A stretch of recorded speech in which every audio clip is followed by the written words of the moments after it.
Okay, so today or tonight we are doing 6-3. You can find this on page 150 in your books, and this is number sense decimal multiplication. Thanks for sticking with me today. I know today in math it was kind of confusing until we got the hang of it, but we got there. So don't let today's lesson in class confuse you. Let's just start fresh. So let's go ahead and try a couple problems that we have here. So you have already multiplied whole numbers. Today you will use estimation and place value to multiply decimals and determine the location of the decimal point. So the first thing I want you to write down is this first rule. So we're going to write down rule number 1. So your first rule is if you multiply two numbers that are greater than 1, the product will be greater than either factor. So what that is telling me is if I have two numbers that I'm multiplying together that are greater than 1, so let's use 6 and 5. It's telling me that both of these factors are greater than 1. What is 6 times 5? 30. So does this rule match this problem? Both of my numbers are greater than 1. That means the product or the answer will be greater than either of these numbers. So yes, that's correct. So then I would like you to write down my second rule. So the second rule I would like you to write down is rule 2. If you multiply two numbers less than 1, your product will be less than 1. So an example for this one, let's do 0.05 times 0.06. So both of these numbers are less than 1, so that means our product will be less than 1. So what is 0.05 times 0.06? And you get 0.003, which is way smaller than 1. So both of these rules work. And I want you to have them both written down for when we start to do some problems. So in your homework, in your practice, you're going to see problems like this. And the directions say, use number sense to decide where the decimal belongs. So what they did here is they gave us two decimals, and we have to decide in the product where does the decimal belong. Well, let's count. How many spots are over here that are behind the decimal? Just one. How many are over here? Just one. So we have 1 plus 1. That gives us two spots. So if we use the decimal at the end, like a period, we know to move it over 2 spots. So our answer would be 19.22. Let's try another one like that. So I want you to try this one. 0.06 times 0.04 equals 24. But I need to determine where to put the decimal. So where would the decimal go? How many places would I need to move the decimal over if it starts at the end like a period? 2, because I have this decimal place and this decimal place. So I would move it 1, 2. So my new answer would be 0.24. You can also think of your two rules that you wrote down, because rule number 2 says if both of these are smaller than 1, your product will be smaller than 1. Well, both of these are smaller than 1. Is our product smaller than 1? Yes. So you know you did it correctly. All right. Now, in some other ones, in some other problems that you have on your practice work, it's going to ask you, is the decimal in the wrong place? So they want to know, is the decimal in the product in the wrong place? Well, we have to determine that. So if we know that these 3 numbers are the correct numbers, which they are, for your answer, let's just write those down here. We know those are the numbers we're working with. But we need to see if this decimal is in the right spot. Well, how can we determine that? We have got to look at the two numbers being multiplied. So how many spots is the decimal, or is there behind the decimal over here? How many numbers? Just 1. How many numbers over here behind the decimal? Just 1. 1 plus 1 is 2.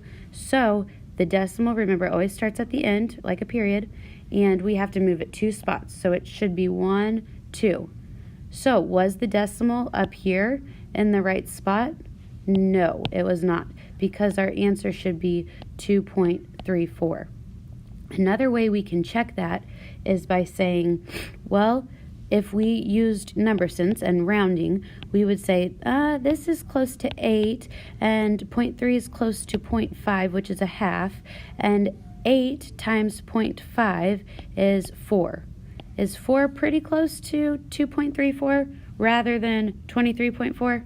Yes. So on your homework, you would write the word incorrect, and then you would write the new answer, which is 2.34.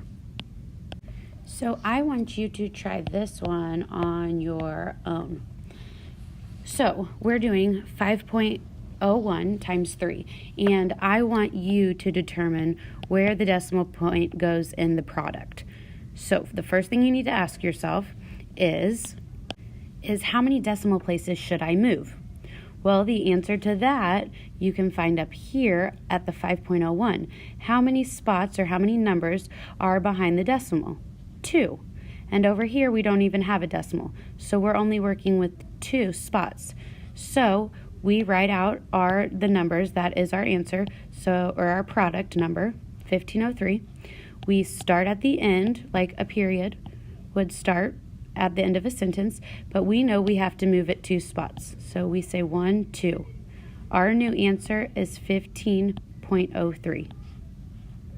So I want you to try 3 on your own, please. I want you to try number 8, 9, and 10, and this is on page 150. All you are doing is placing the decimal in the proper spot in the product. So 8, 9, and 10 on page 150, and I will have the answers up in a minute. Type them into the quiz question box. There will be one quiz question for each of these. So this is number 8 we're working on, and you have 1,866, and it asked you to place the decimal point. So you should have looked at your problem and realized that there were 2 numbers behind the decimal point. So if my decimal point starts at the back like a period, I need to go over 2 spots. So my new answer would be 18.66. On number 9, your answer is 81, but we need to put the decimal point in. Your question was 0.09 times 0.09. So how many spots are behind the decimal here? 1. How many are behind here? That's a total of 2. So I have to start at the end, move it 2 spots. So my new answer is 0.81. On number 10, you had 1.8 times 1.9, and you had it equaling, or your product equaled 342. I need to determine where to place that. I should have started at the end, like a period, and I should have went over 2. So my new answer is 3.42. I went over 2 times because there are 2 digits behind the decimals. So the next 3 problems I would like you to try are the ones that you are telling me whether or not the problem is incorrect or correct. And if it is incorrect, you need to write the correct answer. So if it is incorrect, you need to write the correct answer. So in your box for your quiz, what you would type is you would type incorrect, and then whatever the new answer is, pretend this was the old answer and it was wrong. If this was the new answer, this would be what you typed into your quiz box. So I want you to try problems number 12, 13, and 14 in your books, please. So number 12, this is your problem, and I know that this is incorrect right away because I have 2 spots after the decimal here and 1 here. That's a total of 3.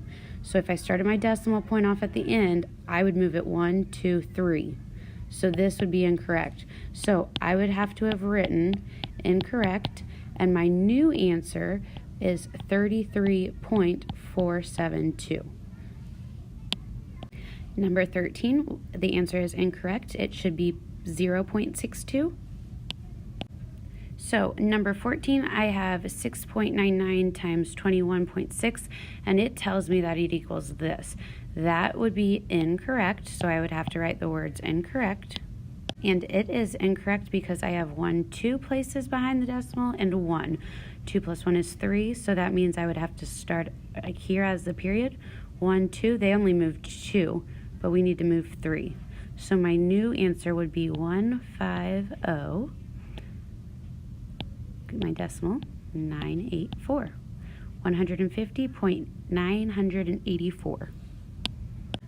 So these were easy peasy today, this video. So I hope this puts you a little more at ease after our crazy math lesson today. So tomorrow come prepared, and you will be working on 6-3 in class tomorrow on your practice work. See you tomorrow.